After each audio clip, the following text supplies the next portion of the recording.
Jikalau Anda sudah bekerja, saya ucapkan salut kepada Anda. Karena orang Kristen seharusnya rajin, karena kita mempunyai tanggung jawab. Selain untuk kebutuhan keluarga kita harus ikut di dalam mensponsori atau ikut tanggung jawab untuk ambil bagian dalam penginjilan. Dan jikalau Anda masih di rumah bersiap-siap, ya mari silakan Anda menyimak pembahasan Alkitab Through the Bible yang kita akan telusuri dari Injil Matius hingga Kitab Wahyu. Dan pagi hari ini kita tiba pada Injil Matius pasal yang ke-15. Injil Matius pasal yang ke-15. Saya akan membacakan dari ayat yang pertama hingga 20 yang Lembaga Alkitab Indonesia memberi judul Perintah Allah dan Adat Istiadat Yahudi. Kemudian datanglah beberapa orang Farisi dan ahli Taurat dari Yerusalem kepada Yesus dan berkata, "Mengapa murid-muridmu melanggar adat istiadat nenek moyang kita? Mereka tidak membasuh tangan sebelum makan." Tetapi jawab Yesus kepada mereka, "Mengapa kamu pun melanggar perintah Allah demi adat istiadat nenek moyangmu? Sebab Allah berfirman, hormatilah ayahmu dan ibumu. Lagi siapa yang mengutuki ayahnya atau ibunya pasti dihukum mati. Tetapi kamu berkata, barang siapa berkata kepada bapaknya atau kepada ibunya, apa yang ada padaku yang dapat digunakan untuk pemeliharaanmu sudah digunakan untuk persembahan kepada Allah, orang itu tidak wajib lagi menghormati bapaknya atau ibunya. Dengan demikian firman Allah kamu nyatakan tidak berlaku demi adat istiadatmu sendiri. Hai orang-orang munafik, benarlah nubuat Yesaya tentang kamu. Bangsa ini memuliakan aku dengan bibirnya, padahal hatinya jauh daripadaku. Percuma mereka beribadah kepadaku, sedangkan ajaran yang mereka ajarkan ialah perintah manusia." Lalu Yesus memanggil orang banyak dan berkata kepada mereka, "Dengar dan camkanlah. Bukan yang masuk ke dalam mulut yang menajiskan orang, melainkan yang keluar dari mulut, itulah yang menajiskan orang." Maka datanglah murid-muridnya dan bertanya kepadanya, "Engkau tahu bahwa perkataanmu itu telah menjadi batu sandungan bagi orang-orang Farisi?" Jawab Yesus, "Setiap tanaman yang tidak ditanam oleh Bapa-Ku yang di sorga akan dicabut dengan akar-akarnya. Biarkanlah mereka itu. Mereka orang buta yang menuntun orang buta. Jika orang buta menuntun orang buta, pasti keduanya jatuh ke dalam lubang." Lalu Petrus berkata kepadanya, "Jelaskanlah perumpamaan itu kepada kami." Jawab Yesus, "Kamu pun masih belum dapat memahaminya? Tidak tahukah kamu bahwa segala sesuatu yang masuk ke dalam mulut turun ke dalam perut lalu dibuang di jamban? Tetapi apa yang keluar dari mulut berasal dari hati, dan itulah yang menajiskan orang. Karena dari hati timbul segala pikiran jahat, pembunuhan, perzinahan, percabulan, pencurian, sumpah palsu, dan hujat. Itulah yang menajiskan orang. Tetapi makan dengan tangan yang tidak dibasuh tidak menajiskan orang." Pendengar yang saya kasih dalam Yesus Kristus, mari kita berdoa sejenak. Bapa di sorga, kiranya Engkau memberkati firman-Mu dan membuka pikiran dan hati kami untuk memahami kebenaran-Mu. Dalam nama Tuhan Yesus kami berdoa. Amin. Pendengar yang kami kasih di dalam Yesus Kristus, apa yang barusan kita baca ini tidak mungkin bisa difahami oleh orang jikalau dia tidak memahami ayat yang tertulis di dalam Injil Lukas pasal 16 ayat 16 dengan baik. Yaitu Lukas pasal yang ke-16 ayat 16 yang berkata, "Hukum Taurat dan kitab para nabi berlaku sampai kepada zaman Yohanes." Nah, untuk memahami perikop Alkitab yang barusan kita baca ini, seseorang harus paham bahwa Perjanjian Lama pada zaman Perjanjian Lama itu adalah zaman beribadah secara simbolik, ya. Zaman di mana orang menyembah secara simbol, orang menyembah secara lahiriah, secara jasmania. Memang Allah suruh manusia menyembah dengan demikian. Mengapa? Karena semua ibadah Perjanjian Lama itu dibangun untuk mengantar manusia memahami perjanjian Allah untuk mengirim juru selamat kepada manusia. Jadi Allah berjanji kepada Adam dan Hawa sejak manusia jatuh dalam dosa bahwa dia akan kirim juru selamat. Dan sebelum sang juru selamat itu tiba, kemudian Allah bangun ibadah simbolik supaya manusia melalui ibadah simbolik itu selalu ingat akan janji Allah, yaitu akan kirim juru selamat ke dalam dunia ini. Nah, janji ini yang diantar pakai ibadah simbolik agar manusia dapat mengerti tentang sang juru selamat itu yang disimbolkan dengan domba dan lain sebagainya, ya. Dan banyak acara-acara semuanya yang memakai simbol. Jadi kitab Perjanjian Lama berisikan simbol-simbol, ya. Dan diperintahkan untuk menyembah ke arahnya ke Yerusalem, sama sekali bukan karena di Yerusalem itu ada tembok pemantul doa atau tembok pemantul penyembahan supaya manusia punya penyembahan sampai ke Yerusalem akan dipantulkan ke atas. Bukan. Mengapa mesti menghadap Yerusalem? Karena untuk menantikan janji Allah yang akan kirim juru selamat, dan keselamatan akan dipancarkan dari Yerusalem, kemudian Yudea, Samaria, sampai ke ujung bumi, ke seluruh muka bumi. Oleh sebab itu, pendengar yang saya kasih dalam Yesus Kristus, nah, dalam rangka ibadah simbolik ini, Allah memakai berbagai hal untuk simbol, seperti daging babi atau binatang yang berkuku belat tetapi tidak memamah biak, itu dinyatakan najis, jadi tidak boleh masuk ke dalam tubuh. Dan ada masih banyak lagi kategori makanan yang lain. Yang diutamakan pada zaman ibadah simbolik itu adalah kesucian jasmania atau kesucian badan ini, ya. Nah, setelah Tuhan Yesus tiba dan Yohanes sudah menunjuk kepadanya, lihatlah anak domba Allah yang menghapus dosa isi dunia, itu berarti yang disimbolkan itu sudah tiba. Nah, ketika yang disimbolkan itu tiba, ya, maka selesailah tugas itu, simbolnya itu.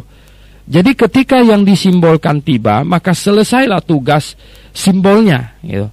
Sekarang hakikatnya sudah tiba. Nah, oleh sebab itulah maka ibadah simbolik selesai, ya. Nah, ibadah simbolik selesai, maka segala aturan-aturan simbol semuanya selesai. Dan manusia memasuki zaman penilaian kesucian hati, bukan lagi kesucian badan. Jadi kesucian hati, bukan lagi kesucian badan. Nah, oleh sebab itulah tidak ada lagi simbol-simbol yang mempengaruhi kesucian badan yang akan dihitung. Nah, sebenarnya sejak saat itu manusia sudah boleh makan apa saja, asal yang berguna. Dan ketentuan ini disampaikan oleh Rasul Paulus, ya, di dalam 1 Korintus pasal 6 ayat 12 yang berbunyi, segala sesuatu halal bagiku, tetapi bukan semuanya berguna. Segala sesuatu halal bagiku, tetapi aku tidak membiarkan diriku diperhamba oleh suatu apapun, ya. Jadi segala sesuatu halal bagiku, apa saja boleh makan, tetapi bukan semuanya berguna. Artinya makanlah yang berguna. Jangan makan batu, nanti susah keluarnya, gitu. Segala sesuatu halal bagiku, tetapi aku tidak membiarkan diriku diperhambakan oleh suatu apapun. Jadi, segala sesuatu halal bagiku, kata Rasul Paulus. Tetapi jangan makan sesuatu atau minum sesuatu atau ngisap sesuatu yang bisa memperhamba kita. Nah, itulah sebabnya mengapa kita tidak boleh menghisap sabu-sabu atau apa saja semua yang bersifat bisa membuat manusia addicted, ya, yang bisa ketagihan. Ketagihan itu sama dengan sudah diperhamba. Itulah sebabnya juga kita tidak setuju, ya, orang merokok. Merokok itu bukanlah sikap orang Kristen yang Alkitabiah. Itu bukan behavior dari biblical Christian, ya. Jadi kita tidak setuju merokok. Karena apa? Merokok itu sama dengan ganja, sama dengan sabu-sabu, ya. Cuman dia kadarnya lebih ringan, ya. Membuat addictednya itu kadar merusaknya lebih ringan. Tapi membuat ketagihan ya lumayan, ya. Orang kalau sudah kecanduan rokok, ya kalau tidak ada rokok dia nggak bisa itu.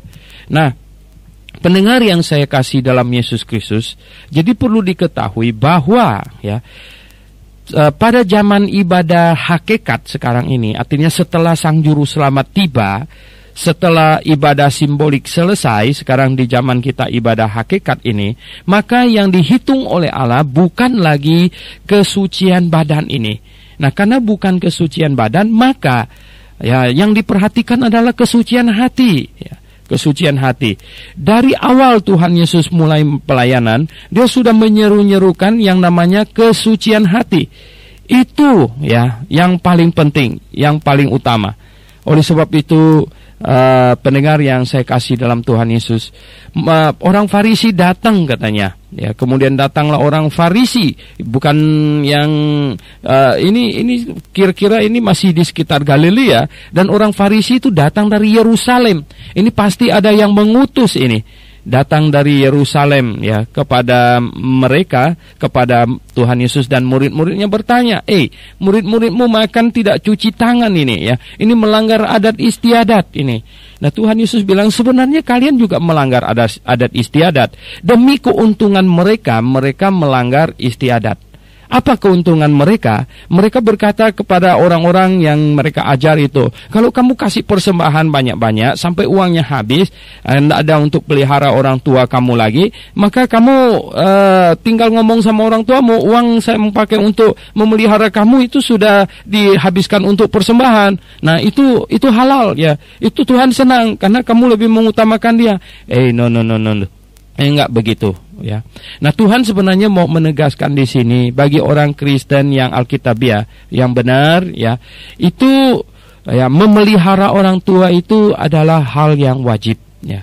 Hal yang wajib karena waktu kita kecil dia pelihara kita, dan setelah kita besar mereka menjadi tua, kita yang pelihara mereka. Itu keinginan Tuhan. Itu perintah Tuhan, ya. Ya. Ada porsi untuk memelihara orang tua, ada porsi kita untuk kasih persembahan, ya. Persepuluhan itu adalah untuk Tuhan, ya. Dan jangan semua porsi dihabiskan untuk persembahan untuk Tuhan dan tidak memelihara orang tua, karena perintah memelihara orang tua itu juga bagian dari firman Tuhan. Jadi orang Kristen yang Alkitabiah harus tahu yang mana porsi untuk Tuhan, yang mana porsi untuk orang tua. Itu harus jelas sekali. Nah, kemudian Tuhan Yesus menegaskan katanya, aduh kalian ini kan katanya, benarlah ini nubuatan Yesaya tentang kamu ini katanya, enggak, bahwa ini hanya dengan bibirnya saja itu menghormati Tuhan, hanya dengan bibirnya saja itu memuji Tuhan, nyanyi lagunya hebat mungkin kalau zaman sekarang ini, ya, tetapi ya hatinya jauh dari Tuhan, ya. Dan kemudian Tuhan Yesus bilang, ya, itu ayat 11 dibilang, dengar dan camkanlah, bukan yang masuk ke dalam mulut yang menajiskan orang, melainkan yang keluar dari mulut, itulah yang menajiskan orang. Nah, dengan ayat ini atau dengan statement ini, sesungguhnya Tuhan Yesus menyatakan bahwa, ya, sejak kita memasuki ibadah hakikat, tidak ada lagi makanan minuman yang secara ibadah atau yang dilarang untuk dimakan sehubungan dengan ibadah. Kalau dilarang dimakan karena itu mendatangkan hal yang buruk bagi tubuh kita, ya oke. Tetapi itu bukan dilarang karena itu akan menyebabkan kita ini jadi kurang suci. Itu tidak benar. Mengapa? Ya karena yang dihitung itu bukan kesucian badan. Nah, sedangkan semua makanan yang masuk itu nanti sebentar lagi, mungkin beberapa jam kemudian akan dibuang di toilet itu. Jadi tidak ada makanan yang masuk ke dalam tubuh kita yang menajiskan, menyebabkan kita ini jadi kurang kudus di hadapan Tuhan. Tidak ada yang demikian lagi. Oleh sebab itu, pendengar yang saya kasih dalam Yesus Kristus, kita mesti tahu apa yang benar dan yang salah. Ada kelompok Kristen yang kita melihat mereka sangat sedih karena mereka tidak memahami kebenaran ini, sehingga mereka sampai sekarang tidak berani makan daging babi. Tidak berani makan daging babi. Mereka tidak tahu sekarang kita ada di zaman ibadah hakikat. Bukan lagi di dalam ibadah simbolik. Bahkan ditambah-tambah lagi tidak boleh minum kopi dan lain sebagainya. Wah, akhirnya mereka mau memelihara satu kesucian jasmani, bukan kesucian hati. Dan mereka juga tidak mengerti, misalnya masih ini menekankan atau masih tetap ngotot masih kebaktiannya pada hari Sabtu yang katanya hari Sabat. Sebenarnya sejak kita masuk ke dalam masa ibadah hakikat, maka kita sekarang ini, ibadah kita ini tidak terikat pada waktu, tidak terikat pada tempat, dan juga tidak terikat pada cara. Nah, ini jadi kita beribadah dengan hati. Jadi juga semua kesucian jasmania tidak diperhatikan lagi untuk tujuan ibadah. Karena kesucian jasmania diperhatikan untuk kesehatan badan kita. Seperti saya katakan tadi, mengapa tidak boleh itu mengisap sabu-sabu? Kalau dihisap nanti jadi ketagihan, jadi teler, jadi nggak bisa kerja, dan orangnya makin kerempeng, makin kurus, kemudian lama-lama mati gitu. Itu mengapa tidak boleh menghisap ganja? Nah, mengapa tidak boleh merokok? Itu semuanya mendatangkan keburukan bagi tubuh kita. Dan itu yang tidak boleh. Tetapi bukan masalah misalnya itu merokok akan menyebabkan hati kita jadi tidak suci, atau minum minum baygon hati kita tidak suci. Nah, minum baygon akan mati gitu badannya mati. Jadi kesucian hati kita tidak lagi tergantung pada makanan. Dan Tuhan Yesus bilang yang keluar dari mulut itulah yang akan menyebabkan kenajisan atau bisa menajiskan orang, bisa menyebabkan orang marah, bisa menyebabkan perkelahian, bisa menyebabkan banyak hal. Dan murid-muridnya juga pada bingung apa yang dimaksud oleh Tuhan Yesus ini sehingga mereka Petrus yang berkata, jelaskan perumpamaan itu kepada kami, katanya. Jawab Yesus, kamu pun masih belum dapat memahaminya. Tidak tahukah kamu bahwa segala sesuatu yang masuk ke dalam mulut turun ke dalam perut lalu dibuang di jamban, di toilet gitu. Tetapi apa yang keluar dari mulut berasal dari hati hati, dan itulah yang menajiskan orang. Jadi dari hatilah timbul kemudian diucapkan melalui mulut ini hal-hal yang najis, seperti dari hati timbul pemikiran yang jahat, pembunuhan, perjinahan, percabulan, pencurian, sumpah palsu, dan hujat. Semua itu muncul dari dalam hati, dimotori dari dalam hati. Nah, oleh sebab itulah kita lihat di zaman ibadah hakikat ini yang dipentingkan itu adalah kekudusan hati. Hati yang penting, itulah yang menajiskan orang, kata Tuhan Yesus, yaitu sesuatu yang di dalam hati. Tetapi makan dengan tangan yang tidak dibasuh tidak menajiskan orang. Nah, pendengar yang saya kasih dalam Yesus Kristus, banyak orang lalu bertanya, kalau begitu apa yang dikatakan di dalam Kisah Para Rasul pasal 15, katanya. Kisah Rasul pasal 15 di situ, setelah rasul-rasul sidang, mereka menetapkan di ayat yang ke-20 dari Kisah Rasul pasal 15. Tetapi jika harus menulis surat kepada mereka supaya mereka menjauhkan diri dari makanan yang telah dicemarkan berhala-berhala, dari percabulan, dari daging binatang yang mati dicekik, dan dari darah. Sebab sejak zaman dahulu kala hukum Musa diberitakan di tiap-tiap kota, dan sampai sekarang hukum itu dibacakan tiap-tiap hari Sabat di rumah-rumah ibadat. Nah, pendengar yang saya kasih dalam Tuhan Yesus, untuk memahami semua ini, orang Kristen yang Alkitabiah harus mengerti yang namanya wahyu progresif. Ya. Yang disebut dengan wahyu progresif itu adalah apa yang diturunkan oleh Allah di kitab Perjanjian Lama diperbaharuinya di kitab Perjanjian Baru. Jadi itu mirip dengan demikian. Dekret presiden yang lalu itu bisa diperbaharui oleh dekret presiden yang baru. Ya. Jadi undang-undang yang lama bisa diperbaiki melalui dibuat undang-undang yang baru, bahkan undang-undang yang baru bisa membatalkan undang-undang yang lama. Dengan kata lain bahwa wahyu yang turun kemudian ya itu adalah wahyu yang terbaru ya, itu bisa memperbaiki yang lalu. Nah, itulah sebabnya tadi kita memahaminya begini, di kitab Perjanjian Lama itu Allah yang memerintahkan ibadah simbolik. Jadi tujuannya ibadah simbolik itu untuk apa? Tujuannya ibadah simbolik itu adalah untuk mengantar manusia memahami Sang Juru Selamat yang dijanjikan oleh Allah. Nah, kemudian Sang Juru Selamatnya tiba dan Tuhan Yesus sendiri yang merevisi apa yang Dia pernah perintahkan. Ya. Dan di pasal yang lalu kita sudah baca Tuhan Yesus sampai berkata, anak manusia ini adalah Tuhan atas hari Sabat. Masa saya tidak berhak untuk mengaturnya kembali bahwa hari Sabat itu sekarang tidak usah diperhatikan lagi gitu. Karena sekarang manusia tidak lagi menyembah terikat pada waktu. Jadi Tuhan berhak untuk merevisinya. Dan kita lihat di dalam Kisah Rasul pasal 15 ini, di mana para rasul-rasul ini baru start. Dan mereka sangat terpengaruh oleh sebagian orang-orang Yahudi yang percaya kepada Tuhan dalam waktu yang sangat dekat sesudah Tuhan Yesus kembali ke sorga. Kemudian mereka hari Pentakosta mungkin mereka percaya Tuhan, dan mereka ini masih belum mendapat pengarahan, dan rasul-rasul juga masih belum mendapat wahyu yang diturunkan untuk mereka, sehingga mereka menulis di situ kepada jemaat-jemaat, katanya, ini makanan yang tidak boleh dimakan adalah antara lain yang dicemarkan oleh berhala-berhala. Padahal di dalam 1 Korintus Rasul Paulus bilang, ya, itu makanan yang dipersembahkan ke berhala itu nggak ada arti apa-apa, ya. Yang berhalanya nggak makan kok, ya. Dan biasanya yang makan itu orang yang kasih persembahan lagi.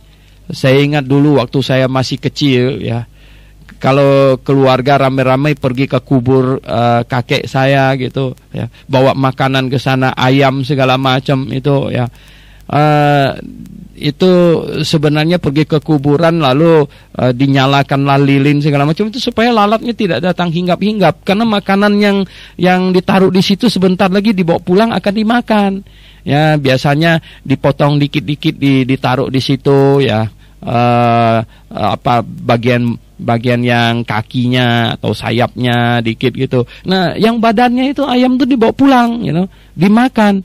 Nah, memang sebenarnya tidak ada apa-apa gitu, ya. Itu berhala tidak makan sama sekali, dan iblis pun nggak makan. Iblis memang nggak perlu makan gitu. Jadi pendengar yang saya kasih dalam Yesus Kristus, oleh sebab itu Rasul Paulus bilang, ya, masalahnya hanya yang dijaga itu tersandung. Ada orang lain yang mungkin bisa tersandung oleh karena sikap kita. Nah, itu yang kita jaga. Kalau di dalam kelompok itu semuanya sama-sama mengerti kebenaran, ya makan saja gitu. Karena nggak ada masalah. Karena berhala sama sekali tidak makan gitu. Dan kemudian katanya dari percabulan. Ini bukan makanan, percabulan. Ya, percabulan memang itu moral, ya.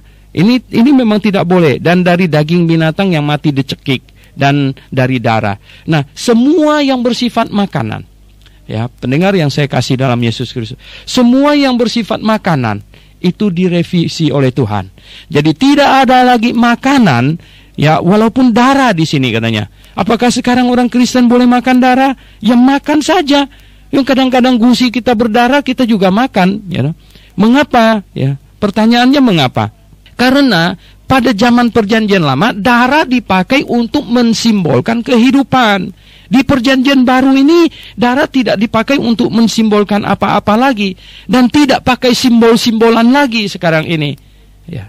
Jadi pencurahan darah binatang itu untuk mensimbolkan, ya, pencurahan darah domba itu mensimbolkan hukuman mati yang akan ditanggung oleh Yesus Kristus. Kemudian darah itu akan dipercikkan ke mezbah, itu sebagai tanda bahwa telah dihukum, telah dijatuhkan hukuman mati. Nah, itu maksudnya. Sedangkan di zaman perjanjian baru sekarang ini kita percaya dengan iman kepada hakikat. Jadi bukan lagi pada simbol. Sekarang ini kita menyembah Tuhan dengan hati kita, bukan dengan mulut atau dengan badan kita. Oleh sebab itu, tidak ada makanan yang menajiskan kita lagi. Nah, ini Tuhan Yesus yang berkata demikian. Tidak ada makanan yang menajiskan kita. Banyak orang tidak faham. Ahli-ahli Taurat tidak faham. Orang Farisi tidak faham. Bahkan orang Kristen hari ini juga banyak yang tidak faham. Sehingga pendengar yang saya kasih dalam Tuhan Yesus, ini betul-betul hal yang sangat memprihatinkan, di mana banyak orang Kristen tidak mengerti kebenaran ini. Banyak orang Kristen tidak paham bahwa kita sudah meninggalkan zaman ibadah simbolik dan kita masuk ke zaman ibadah hakikat. Ya. Pendengar yang kami kasihi di dalam Yesus Kristus, mari kita lanjutkan pembahasan Injil Matius pasal ke-15. Kita akan membaca dari ayat 21 sampai ayat 28 yang Lembaga Alkitab Indonesia memberi judul Perempuan Kanaan yang Percaya. Lalu Yesus pergi dari situ dan menyingkir ke daerah Tirus dan Sidon. Maka datanglah seorang perempuan Kanaan dari daerah itu dan berseru, "Kasihanilah aku, ya Tuhan, anak Daud, karena anakku perempuan kerasukan setan dan sangat menderita." Tetapi Yesus sama sekali tidak menjawabnya. Lalu murid-muridnya datang dan meminta kepadanya, "Suruhlah ia pergi, ia mengikuti kita," dengan berteriak-teriak. Jawab Yesus, "Aku diutus hanya kepada domba-domba yang hilang dari umat Israel." Tetapi perempuan itu mendekat dan menyembah Dia sambil berkata, "Tuhan, tolonglah aku." Tetapi Yesus menjawab, "Tidak patut mengambil roti yang disediakan bagi anak-anak dan melemparkannya kepada anjing." Kata perempuan itu, "Benar Tuhan, namun anjing itu makan remah-remah yang jatuh dari meja tuannya." Maka Yesus menjawab dan berkata kepadanya, "Hai ibu, besar imanmu, maka jadilah kepadamu seperti yang kau kehendaki." Dan seketika itu juga anaknya sembuh. Pendengar yang saya kasih dalam Yesus Kristus, Tuhan Yesus menyingkir ke daerah Tirus dan Sidon. Ini sekarang wilayah Libanon, ya. Ingat kota Tirus dan Sidon ini sempat dibom Israel belakangan ini. Sampai hari ini kedua kota ini masih ada dan namanya masih sama lagi. Dan kemudian datanglah seorang perempuan dari penduduk di situ, itu disebut wilayah Kanaan semua di situ, ya. Dari daerah itu dan berseru katanya, "Kasihanilah aku ya Tuhan, anak Daud, karena anakku perempuan kerasukan setan," katanya. Dia berseru-seru minta Tuhan mengasihaninya. Yang mungkin pembaca Alkitab agak sedikit heran-heran, bahkan terperanjat, itu adalah sikap Tuhan Yesus. Mengapa Tuhan Yesus seolah-olah mengabaikannya? Ya tentu, Dia Allah yang Maha Tahu, Dia tahu selanjutnya akan terjadi apa. Ya, Dia mengabaikannya dan perempuan itu berteriak terus, ya, mengikuti, sehingga agak sedikit mengganggu. Dan murid-muridnya sampai meminta kepadanya supaya dia suruh perempuan ini pergi, jangan ikut-ikut terus dari belakang seperti itu. Tetapi pendengar yang saya kasih dalam Yesus Kristus, kemudian memang Tuhan berkata, ya, Dia bilang, "Aku diutus hanya kepada domba-domba yang hilang dari umat Israel." Nah, saya pernah berbicara dengan beberapa pemimpin Muslim di satu kesempatan. Mereka menunjuk ayat ini dan berkata bahwa ini Yesus itu diutus bukan untuk orang-orang lain, Dia hanya diutus untuk orang Yahudi katanya.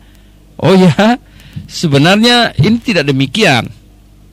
Kalau kita mengetahui program Allah secara keseluruhan, Ketika hukum Taurat diturunkan, Allah membangun sebuah bangsa yang kemudian menurunkan kepada mereka hukum Taurat untuk menjadi saksi bagi semua bangsa di muka bumi ini.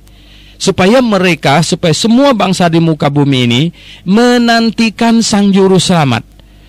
Sang Juru Selamat yang akan diturunkan melalui keturunan dari suku Yehuda dan dari keturunan Daud. Ya. Dan ketika Sang Juru Selamat ini tiba, maka semua bangsa di muka bumi ini akan mendapat berkat. Maka semua bangsa di muka bumi ini akan diselamatkan jikalau mereka beriman kepada Juru Selamat yang akan dilahirkan dari suku Yehuda dan dari keluarga Daud. Itu. Nah, dalam paket janji itu juga bahwa keturunan Daud itu, yang Sang Juru Selamat itu, yang sesungguhnya adalah Allah yang akan menjelma menjadi manusia dan dilahirkan dari keluarga Daud itu. Nah, dia ini itu akan memerintah seluruh kerajaan Israel, atau memerintah Israel, dan termasuk di dalamnya seluruh dunia. Jadi semuanya akan dapat berkat. Nah, yaitu dengan catatan kalau orang Yahudi menyambutnya. Jadi kalau orang Yahudi menyambutnya, orang Kanaan pun dapat berkat. Dan anak perempuan Kanaan yang kerasukan iblis ini pun akan sembuh seketika juga. Jadi asal orang Yahudi menyambut Sang Juru Selamat yang dilahirkan dari keturunan Daud dan yang direncanakan akan memerintah di Yerusalem. Kalau mereka menyambut. Jadi inilah misi nomor 1. Dan jikalau mereka menolak, maka misi itu dialihkan kepada bangsa lain. Dan kemudian tiang penopang dan dasar kebenaran akan digeser dari bangsa Yahudi ke jemaat lokal. Jadi jemaat lokal akhirnya merupakan proyek Allah untuk membawa berkat bagi seluruh bangsa di seluruh muka bumi ini. Jadi pendengar yang saya kasih dalam Yesus Kristus, nah, Tuhan Yesus bukan mengabaikan perempuan Kanaan ini, sebab tujuan utamanya sekarang ini adalah kalau bangsa Yahudi menyambutnya sebagai Tuhan dan Juru Selamat mereka, maka otomatis apa yang diinginkan oleh perempuan Kanaan ini juga akan terpenuhi. Ya. Tetapi Tuhan mau memperlihatkan bahwa bangsa Yahudi justru tidak beriman kepadanya, tidak percaya bahwa dia adalah Mesias, keturunan Daud, tapi justru bangsa lain malah percaya dengan membiarkan perempuan ini berjalan berteriak-teriak dulu. Kemudian Tuhan Yesus sengaja membuat satu pernyataan yang kelihatannya agak memojokkan. Aku diutus hanya kepada domba-domba yang hilang dari umat Israel. Tetapi perempuan itu mendekat dan menyembah dia, Tuhan tolonglah aku, Tetapi Yesus menjawab lagi, tidak patut mengambil roti yang disediakan bagi anak-anak dan melemparkannya kepada anjing. Ini ungkapan yang jauh-jauh lebih memojokkan lagi. Ungkapan-ungkapan demikian Tuhan nyatakan untuk supaya memperlihatkan kepada murid-muridnya feedback dari perempuan ini yang begitu rendah hati dan yang begitu percaya kepadanya, supaya apa yang dilakukan oleh perempuan ini, apa yang dinyatakan oleh perempuan ini bisa sedikit menusuk murid-muridnya bahwa orang bangsa lain saja, bangsa lain sudah menyambut, bangsa lain tahu bahwa dia adalah Mesias, bangsa lain menyambut dengan sedemikian baiknya. Namun bangsa Yahudi yang dimana kepadanya Allah mempercayakan kebenaran justru menolak, dan justru mereka tersandung karena di atas sudah baca orang Farisi, ahli Taurat semua datang dari Yerusalem.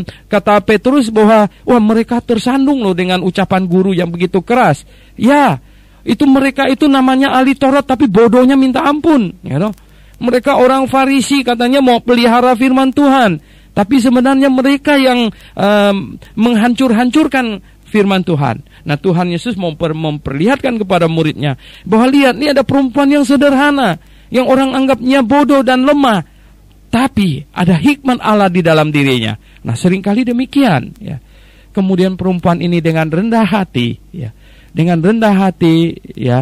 menjawab, katanya, benar Tuhan.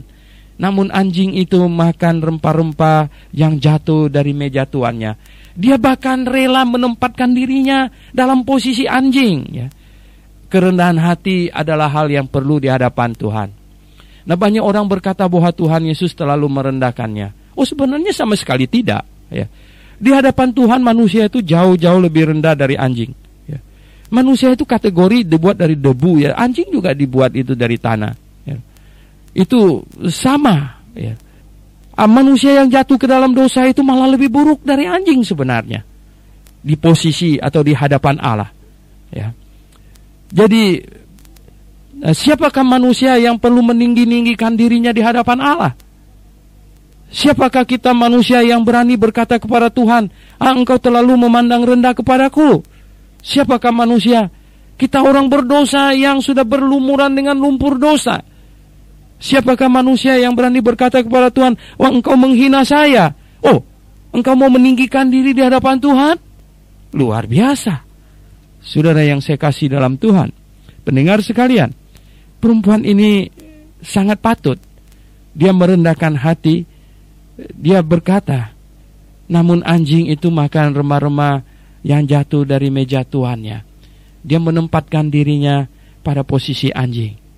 Yang biasanya manusia sering marah adalah Tuhan mengangkat bangsa Yahudi terlalu tinggi, menempatkan bangsa lain terlalu rendah misalnya. Oh, sebenarnya bukan begitu masalahnya. Bangsa Yahudi sama posisinya. Cuman ya, oleh ketaatan Abraham, oleh iman Abraham, oleh sikap Abraham yang begitu baik di hadapan Allah, keturunannya sempat Allah jadikan sebuah bangsa yang posisinya adalah tiang penopang dan dasar kebenaran, untuk menyinari atau untuk memelihara kebenaran Allah yang akan Dia sampaikan kepada semua bangsa di muka bumi ini. Jadi hukum Taurat diturunkan dan dipegang oleh bangsa itu, dan nabi-nabi semuanya diturunkan pada bangsa itu, sehingga nabi-nabi semuanya berseru kepada, bukan hanya kepada orang Yahudi, tapi kepada semua bangsa di muka bumi ini. Itu mendapat sinar dari Allah melalui bangsa Yahudi. Jadi pendengar yang kami kasih di dalam Yesus Kristus, betapa ya kasih Tuhan luar biasa, saudara. Kasih Tuhan kepada semua umat manusia. Tidak ada Tuhan membedakan antara orang Yahudi dengan ya orang apa sekarang, orang Tionghoa atau siapa. Tidak ada, saudara. Ya, yang Tuhan lakukan, yang terjadi pada Tuhan atau sikap Tuhan adalah bahwa bangsa Yahudi waktu itu sedang dipakai sebagai alat, sedangkan bangsa lain semuanya sepatutnya melihat alat itu, alat yang untuk memancarkan sinar kemuliaan dan sinar kebenaran dari Tuhan. Pendengar yang saya kasih dalam Tuhan Yesus, ibu ini yang begitu beriman, dia sungguh-sungguh berbahagia karena Tuhan melihat dia dan dia dijadikan contoh untuk mengajarkan iman kepada murid-murid Tuhan. Dan Tuhan langsung menyembuhkan anaknya tanpa perlu pergi menjamah anaknya dan lain sebagainya. Tuhan Yesus hanya cukup berkata, hai ibu, besar imanmu, ya, maka jadilah kepadamu seperti yang kau kehendaki. Ya. Karena Dia adalah Allah yang maha kuasa. Ya. Dia bahkan tidak perlu berdoa kepada Bapa karena Bapa sudah menyerahkan semua kuasa ke dalam tangannya. Dia hanya berkata bahwa dalam pikirannya saja bahwa iblis diperintahkan untuk pergi-pergi, ya. Tidak ada yang dapat membantah kepadanya. Iblis hanya dihancurkan dengan keinginannya saja iblis sudah hancur, ya. Oleh sebab itu pendengar yang saya kasih dalam Yesus Kristus, ibu ini oleh imannya. Nah, banyak orang jadi salah sangka lagi, berpikir begini. Nah, kalau sekarang saya beriman, saya datang, ya, saya datang kepada pendeta yang sedang KKR dan bikin kesembuhan ilahi. Kalau saya datang dengan iman, saya sembuh. Kalau tidak sembuh, saya kurang iman. Enggak. Tidak demikian, ya. Tidak demikian. Selain juru selamat, ya, Sang Mesias yang dinubuatkan akan mengadakan mujizat, kemudian rasul-rasul di dalam 2 Korintus pasal 12 ayat 12 yang dikatakan akan melakukan mukjizat dan melakukan mukjizat adalah bukti kerasulan mereka, maka hamba Tuhan zaman sekarang tidak ada yang diberi kuasa untuk melakukan mukjizat. Hamba Tuhan zaman sekarang, dengar baik-baik, tidak ada yang diberi kuasa untuk melakukan mukjizat. Dan dinubuatkan di dalam Matius pasal 24 ayat 23 dan 24, justru Mesias-Mesias palsu dengan semua anak buahnya akan menyesatkan orang dengan kuasa-kuasa mukjizat dan berbagai hal yang ajaib-ajaib. Nah, sekarang anak Tuhan berdoa sendiri. You tidak perlu datang kepada pendeta khusus untuk berdoa yang katanya dia punya kuasa untuk melakukan mukjizat. Dan saya kasih tahu, pendeta manapun juga yang berkata dia punya kuasa untuk melakukan mukjizat, itu pasti penyesat. Ya. Sekarang kita masing-masing boleh berdoa. Didoakan oleh orang lain apakah salah? Tidak. Ya. Kita boleh saling mendoakan. Tetapi jangan ada orang yang berkata bahwa dia memiliki kuasa khusus, bahwa dia hamba Tuhan khusus, bahwa dia diberi kuasa khusus, bahwa dia posisinya sangat khusus, bahwa dia diundang ke surga melulu dan dia mempunyai posisi yang khusus. Tidak, itu tidak benar. Ya. Jadi pendengar yang saya kasih dalam Tuhan Yesus Kristus, kita harus mengerti kebenaran. Sekarang Tuhan masih tetap bisa menyembuhkan. Iya. Oleh sebab itu saya sendiri sakit, saya juga berdoa. Dan jemaat sakit kita doakan. Tetapi tidak ada satu orang pun yang boleh berkata bahwa mari datang, saya yang doakan. Kalau saya doakan, Tuhan akan lebih dengar. Kalau saya yang doakan, akan khasiatnya akan lebih besar. Oh tidak. Karena sekarang sejak Yesus Kristus datang, sejak Yohanes Pembaptis menunjuk kepada Yesus Kristus, sesungguhnya kita masuk ke dalam zaman ibadah hakikat. Jadi keimamatan Harun dan semua keturunan Harun itu ditutup. Dan sekarang kita tiap-tiap orang percaya adalah imam. Kita ini adalah memiliki jabatan imamat rajani. Imamat yang rajani. Jadi tiap-tiap orang percaya perjanjian baru adalah imam atas dirinya sendiri. Tidak boleh ada yang menjadi imam atas orang lain, tetapi imam atas dirinya sendiri. Jadi tidak ada orang yang menjadi perantara antara kita dengan Allah. Oleh sebab itulah tidak perlu datang kepada orang untuk menjadi perantara. Tolong doakan saya kepada Allah, doa kamu akan lebih didengar. Tidak demikian. Tetapi sebagai tanda kasih kita saling mendoakan satu dengan yang lain, itu benar. Sekali lagi, jangan disalahpahami. Jangan ada orang yang berposisi bahwa, nah kalau kamu doa sendiri itu kurang didengar. Nah kalau saya yang berdoa untuk kamu itu akan didengar. Oh itu tidak benar. Ya. Itu pengajaran yang salah, yang sesat. Nah pendengar yang saya kasih dalam Yesus Kristus. Kemudian, ya perempuan ini disembuhkan. Dan ayat yang 29 ya sampai dengan ayat yang ke-31, yaitu Yesus menyembuhkan banyak orang sakit. Setelah meninggalkan daerah itu, Yesus menyusur pantai Danau Galilea dan naik ke atas bukit, lalu duduk di situ. Kemudian orang banyak berbondong-bondong datang kepadanya, membawa orang lumpuh, orang timpang, orang buta, orang bisu, dan banyak lagi yang lain. Lalu meletakkan mereka pada kaki Yesus dan ia menyembuhkan mereka semuanya. Maka takjublah orang banyak itu melihat orang bisu berkata-kata, orang timpang sembuh, orang lumpuh berjalan, orang buta melihat, dan mereka memuliakan Allah Israel. Nah, sekali lagi saya ingin supaya pendengar memahami amat sangat. Tuhan Yesus datang sebagai juru selamat, sebagai Mesias. Dan ya telah dinubuatkan di dalam kitab Perjanjian Lama, Yesaya pasal 35 ayat 5 dan 6, bahwa ketika Mesias hadir di muka bumi ini, dia akan mengadakan mujizat. Orang-orang lumpuh akan berjalan, orang-orang buta akan melihat, dan Injil diberitakan kepada orang-orang miskin. Itu nubuat kitab Perjanjian Lama yang telah dinubuatkan jauh-jauh hari. Dan sekarang Yesus datang dan dia menggenapi apa yang dinubuatkan itu. Itulah sebabnya dia melakukan mujizat. Jadi semua mujizat yang dia lakukan itu tujuannya untuk meyakinkan orang-orang di situ bahwa dia adalah Mesias, bahwa dia adalah anak Daud. Itulah sebabnya jikalau ada orang datang kepada datang membawa orang sakit kepadanya dan berseru-seru seperti perempuan Kanaan ini, dia berkata, "Ya anak Daud, kasihanilah kami.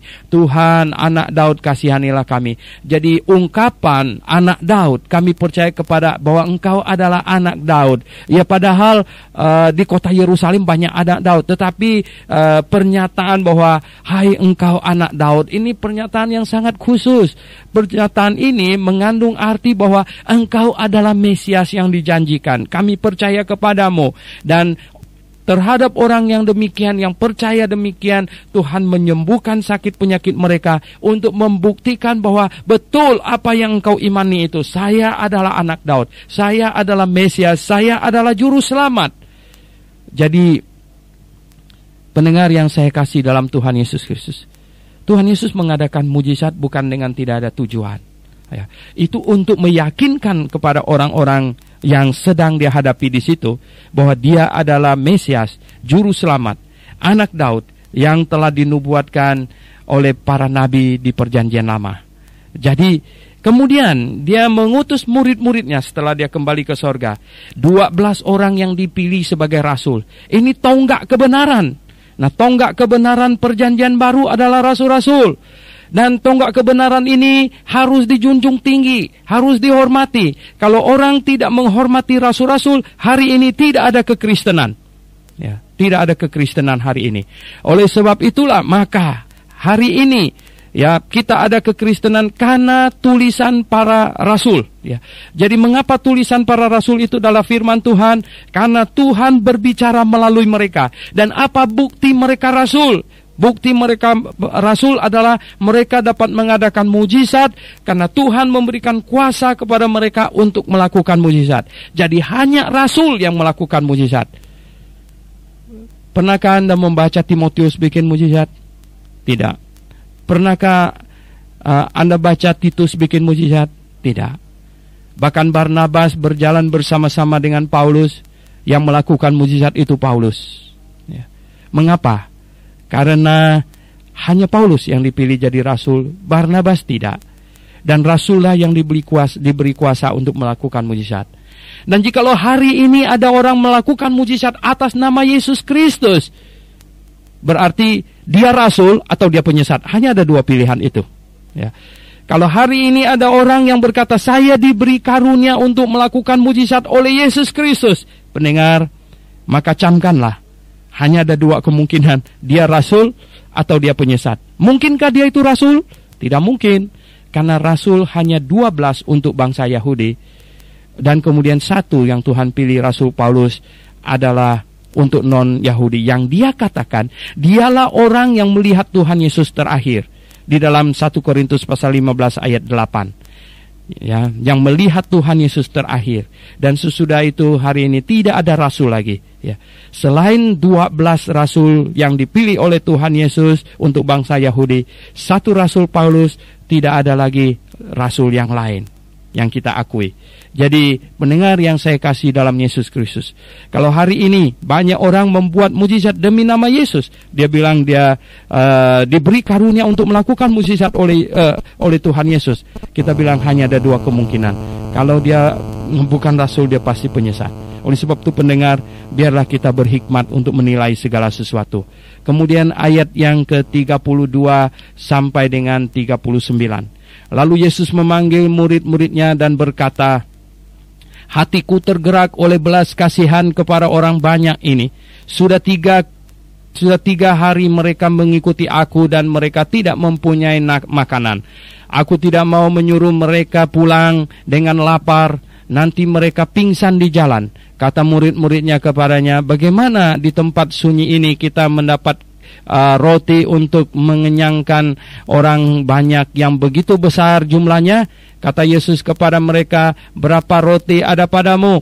7. Jawab mereka, dan ada lagi beberapa ikan kecil. Lalu Yesus menyuruh orang-orang banyak itu duduk di tanah. Sesudah itu ia mengambil ketujuh roti dan ikan-ikan itu, mengucap syukur, memecah-mecahkannya dan memberikannya kepada murid-muridnya. Lalu murid-muridnya memberikannya pula kepada orang banyak, dan mereka semuanya makan sampai kenyang. Dan kemudian orang banyak mengumpulkan potongan-potongan roti yang sisa 7 bakul penuh. Yang ikut makan ialah 4.000 laki-laki, tidak termasuk perempuan dan anak-anak. Lalu Yesus menyuruh orang banyak itu pulang. Ia naik perahu dan bertolak ke daerah Magadan. Ya. Pendengar yang saya kasih dalam Yesus Kristus, untuk kedua kalinya Tuhan Yesus membuat mujizat dengan memberi makanan kepada orang banyak. Tuhan yang penuh dengan belas kasihan, mengasihani orang-orang yang mengikutinya begitu banyak itu. Sayang sekali sebagian besar mereka mengikutinya bukan karena mengerti bahwa dia adalah Mesias, dan bukan karena mengerti karena dia adalah juru selamat yang diutus, dan memahami tujuan kedatangan Mesias yang untuk menyelamatkan manusia dari hukuman dosa. Banyak mereka ikut karena melihat mujizat yang sedemikian mengagumkan, hal-hal yang ajaib. Dan begitu banyak orang, ya mungkin bisa mencapai 10.000 orang karena tidak hitung ibu-ibu dan anak-anak di situ. Begitu banyak orang. Dan seharusnya kalau begitu banyak orang sudah percaya kepadanya, dan betul-betul mereka mestinya membela dia, dan mereka berani menderita bersama dia kalau dia ditangkap ataupun apa. Tetapi pendengar yang saya kasih dalam, mereka tidak memahami kebenaran, mereka hanya ikut-ikutan saja. Oleh sebab itu, ketika kesalahpahaman mereka telah membuat mereka berpikir bahwa Mesias tidak seharusnya ditangkap dan tidak seharusnya mati. Mereka tidak memahami apa yang tertulis di dalam Yesaya pasal 53 tentang dia yang akan menanggung dosa kita, bahwa dia diremukkan dan lain sebagainya. Tidak, mereka tidak memahami kebenaran itu. Mereka hanya ingin mendapatkan hal-hal yang positif, hal-hal yang menguntungkan secara jasmania.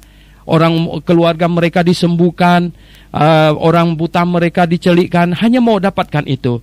Pendengar yang saya kasih dalam Yesus Kristus, itulah sebabnya mujizat tidak menyelamatkan orang dari hukuman dosa. Mujizat tidak membuat orang menjadi Kristen yang benar, ya. Dan Tuhan Yesus melakukan mujizat untuk membuktikan bahwa dia adalah Mesias. Dan itu pun ternyata tidak berhasil, ya. Terbukti dia kemudian ditolak, disalibkan, ya. Jadi pendengar yang saya kasih dalam Tuhan Yesus, celakalah orang yang datang kepada Tuhan yang untuk mengharapkan berkat yang bersifat jasmani, yang bersifat materi, dan yang bersifat duniawi. Karena mereka tidak akan mendapatkan berkat rohani yang sesungguhnya jauh lebih bernilai dari itu. Mereka tidak mendapatkan kepastian masuk surga.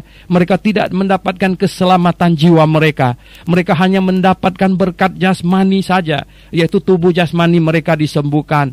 Mungkin mendapat keuntungan materi saja. Dan mereka mendapatkan mungkin hal-hal yang bersifat duniawi. Sungguh menyedihkan. Yang mereka dapat keuntungan materi. Lihatlah mereka kenyang. Ya pergi ikut Tuhan Yesus, nggak perlu bawa ransom. Karena sampai waktunya nanti Tuhan Yesus akan bikin mujizat dan kan kita tinggal makan roti saja. Ada yang berpikir demikian. Mungkin ada banyak hamba Tuhan yang melayani Tuhan, yang mengejar-ngejar materi. Melayani Tuhan ternyata akan jadi lebih kaya. Melayani Tuhan ternyata akan dapat duit banyak. Orang-orang disuruh kasih persembahan yang banyak-banyak. Bahkan dengan tipu daya, tipu muslihat. Berilah banyak-banyak, karena Tuhan akan kembalikan kepada kamu 100 kali lipat. Jadi kasihlah 1 juta, kalau mau diberkati 100, dikembalikan 100 juta. Supaya mau dikembalikan 1 miliar, dia kasih 10 juta. Tapi kemudian orang memberi segala-galanya. Nah, pendetanya sudah nikmati atau hamba Tuhan sudah menikmati, kemudian orang itu tidak dapat berkat karena datang kepada hamba Tuhan, kenapa belum diberkati ini? Mungkin pendetanya bisa seenaknya jawab, saya di sini bagian penerimaan bukan bagian pembayaran.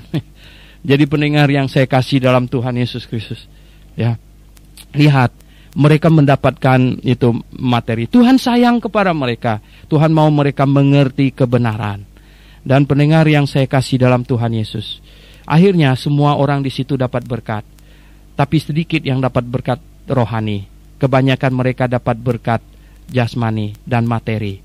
Pendengar yang saya kasih dalam Tuhan Yesus, pembahasan kita sampai di sini. Mari kita berdoa.